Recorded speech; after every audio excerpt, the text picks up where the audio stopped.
In other news, long and unnecessary queues in the airport are expected to be lessened once the memorandum of agreement between the Department of Tourism and airline companies is signed and approved. Mon Jocson tells us why.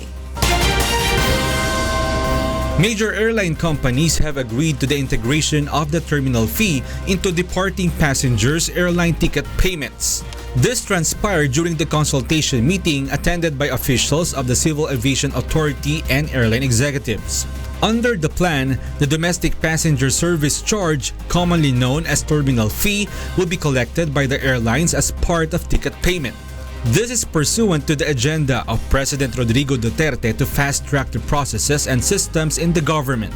Ang kagandahan po nito, kapag na-integrate na natin yung terminal fee sa ticket na binabayaran ng ating mga pasahero, mababawasan na po yung unnecessary queuing and delays kapag tayo ay pumupunta sa airport. The Tourism Department is now coordinating with the private sector for the said plan. The DOT also encourages the local air carriers and CAAP board to agree with the terms and conditions in the Memorandum of Agreement. Most probably and hopefully by October. So once na ma-sign po itong MOA, and our target is to do it by September.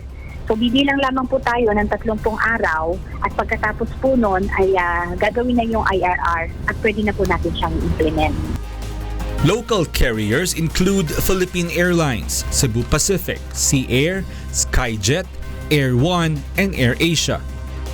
There are 81 cab terminals but only a few implement the integration of terminal fee in the plane tickets.